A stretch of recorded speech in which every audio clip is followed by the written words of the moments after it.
राजा धौम्य की पुत्री राजकुमारी शिवांगिनी के स्वयंवर का आयोजन था, जहां दूर दूर के देशों के राजकुमार व राजकुमार सप्तमुनि भी पधारे थे। स्वयंवर के पूर्व ही कुछ चमत्कारिक घटनाएं घटती हैं और राजकुमारी का एक बाजू गायब हो जाता है। लेखक तरुण कुमार वाही, संपादन मनीष चंद्रगुप्त। कंकाल देव का अंत। कंकाल देव के आदेशानुसार ध्रुमकाल नगर में तबाही मचा देता है। निर्दोष लोगों का खून नदी में बहाकर खून की नदी का रूप ले लेता है। सप्तमुनि राजकुमारी के अंगों की सुरक्षा का भार उठाते हैं, परंतु कंकाल देव एक एक कर राजकुमारी के अंगों को गायब करता रहता है। इस प्रकार कंकाल देव राजकुमारी का अपहरण कर लेता है। अपना स्वरूप वापस पाने के लिए मुझे पाताल की भैवरी चाहिए, जिसे केवल तुम ही ला सकती हो। और बुरी हंसी हंसता है।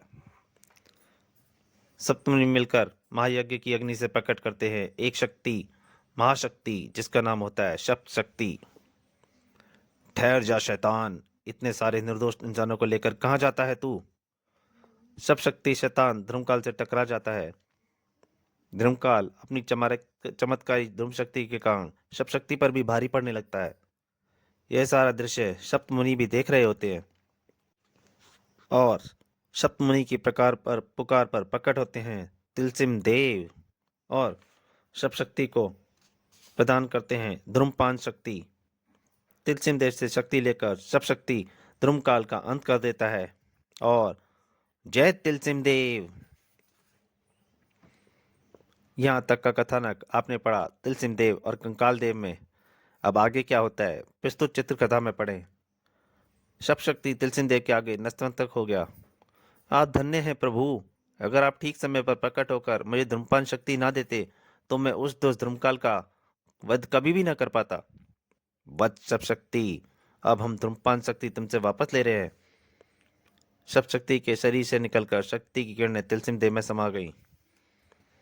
फिर इससे पहले कि तिलसिम देव वहां से लुप्त हो जाते, शप्त शक्ति चीख पड़ा, ठहरिए बाबा तिलसिम देव, रुकिए। केवल ध्रुमकाल को समाप्त करके ही मेरे लक्ष्य की पूर्ति नहीं हुई है तिलसिम देव। अभी मुझे कंकाल देव का भी समाप्त करना है और इस कार्य के लिए मुझे आपका भी आशीर्वाद चाहिए प्रभु। बस सब शक्ति, मेरा आशीर्वाद तुम्हारे साथ है। मुझे हर पल हर संकट पर अपने आसपास ही पाओगे। जब भी पुकारोगे मैं प्रकट हो जाऊंगा। फिर सब शक्ति ने सिर उठाया तो तिलसिम देव को अपने सामने से गायब पाया। दौम्य नगरी के राजमहल में वे पल अति प्रसन्नता के थे। तिलसिम देव के आशीर्वाद से सब शक्ति ध्रुमकाल का अंत करने में सफल हो गया है। राज्य धौम्य के नेत्र सजल उठे। अब मुझे विश्वास हो चला है कि शव शक्ति कंकाल देव का भी अंत करके मेरी बच्ची को उसके चंगुल से छुड़ा लाएगा। ध्रुमकाल की मृत्यु की सूचना सुनकर उस रात नगर में दिवाली मनाई गई। तिलसिम देव की कृपा से ही ध्रुमकाल का अंत संभव हुआ है। काश मैं भी तिलसिम देव के दर्शन कर पाती।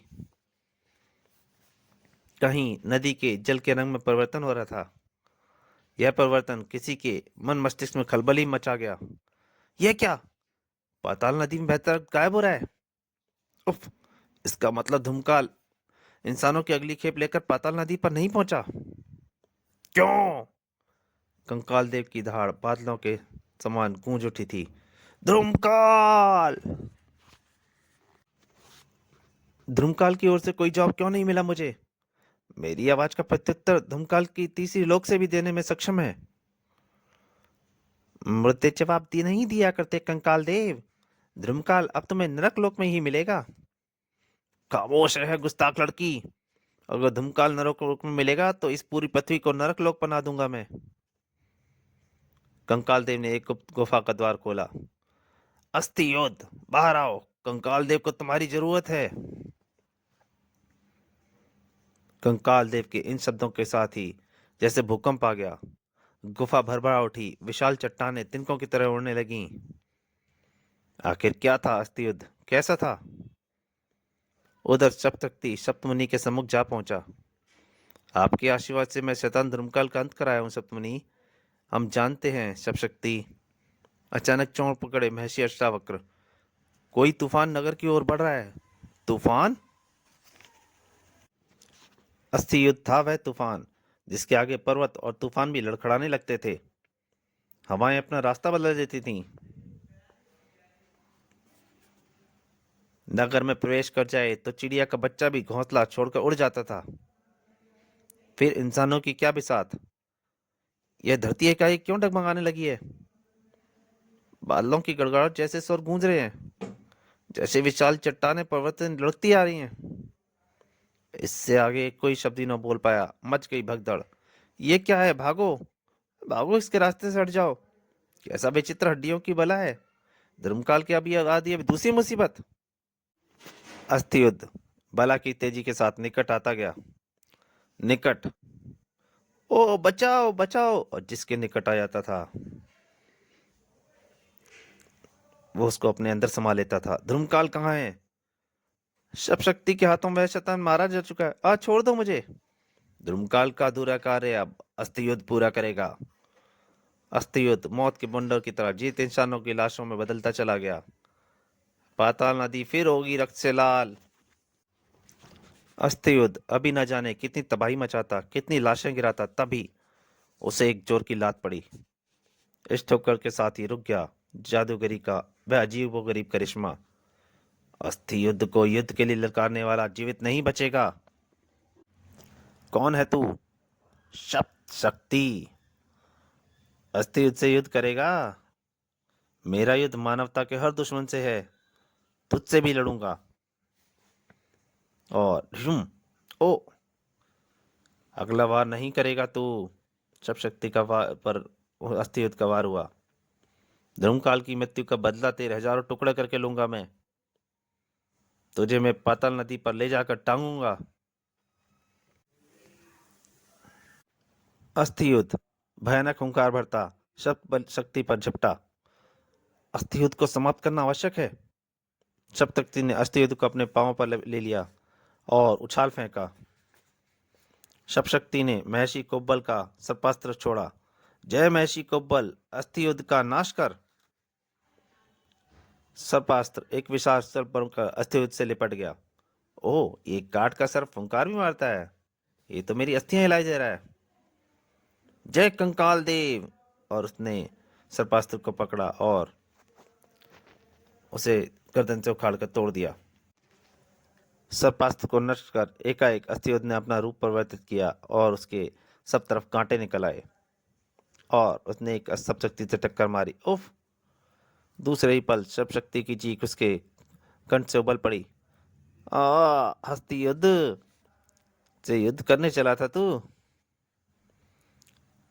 जय तिलसिम देव। शक्ति के ऊपर कुछ ज्यादा ही वार हुआ था। वो बेहोश होने को था, पर बेहोश होते होते भी उसने तिलसिम देव को पुकार लिया था।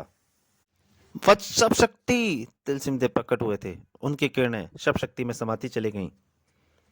इधर पाताल नदी पुनः रक्त से लाल हो उठी थी। शीघ्र ही पाताल नदी का पानी पुनः लाल हो रहा है। यह लाली रक्त की है कंकाल देव। खून की भेंट चढ़ाया हूं मैं पाताल नदी को। अस्थियुद्ध, अस्थियुद्ध, मैं भी तुम्हारे साथ चलूंगा पाताल भैरवी की ओर। मैं आपके हुक्म का गुलाम हूं कंकाल देव। तुझे भी मेरे साथ पाताल नदी की ओर चलना होगा। नहीं, हाँ, मैं नहीं जाऊंगी। अस्थि युद्ध हड्डियों की नाव के रूप में गुफा में निकली और तेज चलो अस्थि युद्ध। नहीं, छोड़ो मुझे। गंतव्य निकट ही था। तू नहीं जानती मूर्ख की पाताल की भैरवी मेरे लिए कितनी महत्वपूर्ण है। पाताल की भैरवी का स्वामी दुनिया का सर्वाधिक शक्तिशाली व्यक्ति बन जाता है। देवता भी उसके नाम से थर्रा उठते हैं। अगर राजकुल की कन्या के अलावा कोई भी पाताल की भैरवी को ला सकता है तो मैं तुझे हरगिज कष्ट न देता। लेकिन अब तो तुझे ही ये कष्ट उठाने पड़ेंगे। तभी शिवांगनी कुछ देखकर चौंक उठी। खून। उसके ऊपर खून की कुछ बूंदें गिरी थीं और ऊपर का दृश्य देखते ही राजकुमारी शिवांगनी का रोम रोम उत्तेजना से भर उठा। ओह। क्रोध से पागल हो झपट पड़ी कंकाल देव पर। कमीने, नीच दरिंदे, जीवित नहीं छोड़ूंगी मैं तुझे। कंकाल देव का एक चांटा शिवांगी के गाल पर पड़ा और शिवांगनी बेहोश होकर गिर पड़ी। अस्थियुद्ध सहित कंकाल देव और शिवांगनी किनारे पर पहुंच गए। अस्थियुद्ध, इसका ध्यान रखना, मैं पाताल नदी से रास्ता मांगता हूं। हे पाताल नदी, मैंने तुझे 3 दिन तक रक्त की भेंट दी है। मुझे पाताल भैरवी तक पहुंचने का मार्ग दिखा। दिखा, दिखा, दिखा। और पाताल नदी बीच में से फट गई। कंकाल देव का जादू। शिवांगनी उठ खड़ी हुई। राजकुमारी शिवांगनी, जाओ, यह रास्ता तुम्हें सीधा पाताल भैरवी तक ले जाएगा। ओह, हरगिज नहीं। अगर पाताल की भैरवी तुझे मिल गई तो तीनों लोगों पर भयानक संकट बन जाएगा तू। चाहे मेरी जान ही क्यों न चली जाए, किंतु मैं यह कार्य हरगिज नहीं करूंगी, दरिंदे। अंगारा बन गए कालदेव के नेत्र। अस्थि धौम्य नगरी में भूचाल मचा दो। नहीं। नगर की एक एक इमारत को खंडर बना दो। धौम्य नगरी के महाराज सहित एक एक नागरिक को बदल दो खून के लोथड़ों में। थर थर कांपती चीख पड़ी राजकुमारी शिवांगनी। नहीं। मैं जाऊंगी, जाऊंगी कमीने। शाबाश। और राजकुमारी शिवांगनी पाताल में उतर गई। उधर शब शक्ति पूर्णतया होश में आ चुका था। तिलसिम देव, जल्दी करो शब शक्ति, अन्यथा अनर्थ हो जाएगा। राजकुमारी शिवांगनी पाताल की भैरवी लेने पाताल नदी में पहुंचने वाली है। अगर पाताल की भैरवी कंकाल देव के हाथ लग गई तो फिर हमारी भी कोई शक्ति तुम्हारा कोई मदद नहीं कर सकेगी। नहीं तिलसिम देव, मैं ऐसा नहीं होने दूंगा, ऐसा नहीं होने दूंगा तिलसिम देव। अस्थि युद्ध को समाप्त करने के लिए हम तुम्हें ध्रुम शक्ति दे रहे हैं सब शक्ति, और शैतान कंकाल देव को हम स्वयं समाप्त करेंगे। तिलसिम देव की ध्रुम शक्ति समाप्ति चली गई शब शक्ति में। ओह, इस शक्ति का स्वामी ध्रुमकाल ने मुझे नाकोचने चबा दिए थे। अब वही शक्ति तिलसिम देव ने मुझे प्रदान की है। इधर राजकुमारी शिवांगनी पाताल नदी के गर्भ में। हे पाताल की भैरवी, मैं जानती हूँ कि मैं तुझे ले जाकर ऐसे दुष्ट के हवाले करूंगी जो सिर्फ और सिर्फ विनाश को जन्म देगा, लेकिन मैं विवश हूँ। पाताल की भैरवी, मुझे क्षमा कर देना देवी। फिर उस पल प्रसन्नता से चीख ही पड़ा था कंकाल देव के नेत्र। पाताल की भैरवी लेकर आ रही है राजकुमारी शिवांगनी। और एक बद्दी हंसी हंस पड़ा वो। उफ, क्या इस दुष्ट का अंत करने वाला कोई नहीं आएगा? राजकुमारी की नदी से बाहर आते ही कंकाल देव उसकी ओर झपटा। अब सबसे पहले मैं अपना स्वरूप वापस प्राप्त होऊंगा। नहीं, मैं पाताल की भैरवी इस दुष्ट को नहीं दूंगी। और यह सोचकर, हे देवी, मुझे क्षमा करना। मैं तुम्हें इसलिए कष्ट कर रही हूँ, दे रही हूँ, नष्ट कर रही हूँ, ताकि कंकाल देव तुम्हें पाने का विचार ही दिल से निकाल फेंके। और ये सोचकर उसने मूर्ति को फेंक कर तोड़ दिया। कंकाल देव का एक चोट से चौटा शिवांगनी निकाल पड़ा। आ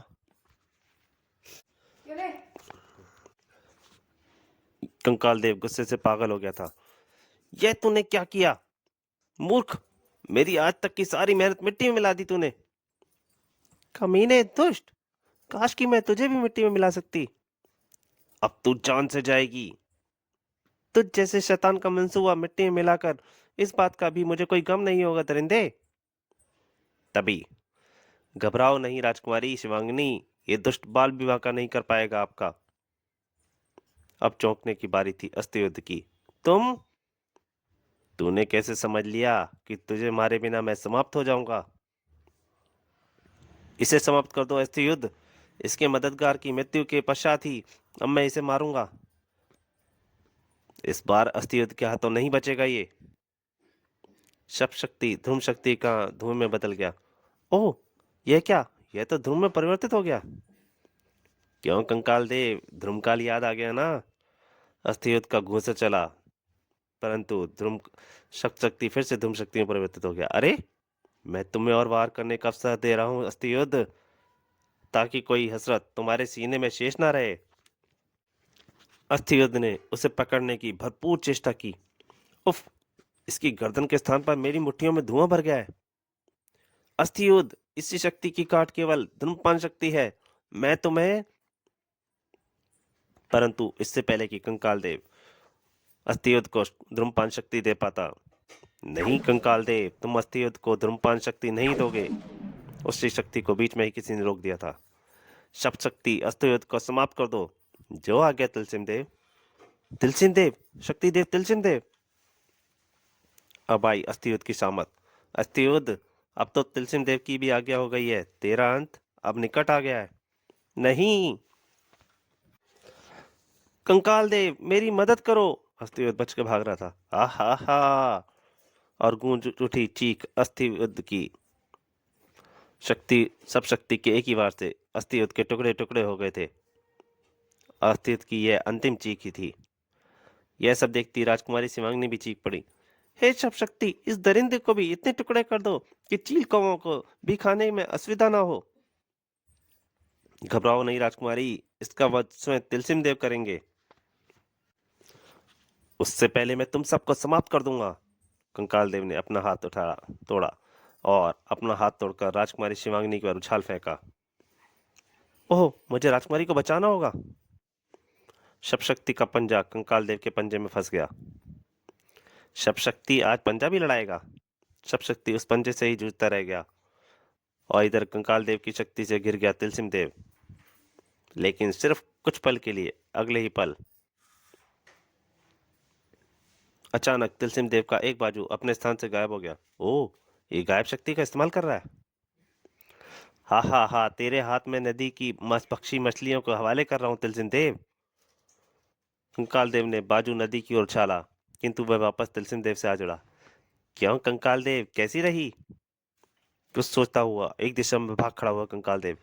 तिलसिम देव से नहीं जीत पाऊंगा मैं। इसी क्षण तिलसिम देव की मृत्यु किरण टकराई कंकाल देव की खोपड़ी से। आ, और खोपड़ी 1000 टुकड़ों में विभाजित होकर दूर दूर तक बिखर गई। शेष जिस्म में लपलवाई अग्नि और उसका पूरा शरीर अग्नि से जल उठा था। सब शक्ति की टक्कर लेता पंजा पल भर में गायब राख में बदल गया। ओ, पंजा भी राख में बदल गया। फिर कंकाल देव का अंत हो गया। सब शक्ति, अब तुम राजकुमारी को राजा धौम्य के पास पहुंचा दो। आपके दर्शन पाकर मैं धन्य हो गई तिलसिम देव, सुखी रहो। ठीक इसी पल शब शक्ति के जिस्म में ध्रुम शक्ति निकलकर वापस तिलसिम देव में समा गई और गायब हो गए तिलसिम देव भी। चलो राजकुमारी, मैं तुम्हें राजमहल पहुंचा दूं। ओह, हाँ चलिए, पिताजी मेरे काम परेशान होंगे। उधर राज उद्यान में यह दृश्य देख रहे सप्तमुनि तथा राजा धौम्य। मेरी बेटी, मेरी शिबू, मैं राजमहल लौट रही है, शब शक्ति लेकर आ रहा है उसे। चिगरी, पिताजी, मेरी बेटी। इसी के साथ ही शब शक्ति का कार्य भी समाप्त हुआ और वह समा गया वापस यज्ञ की अग्नि में।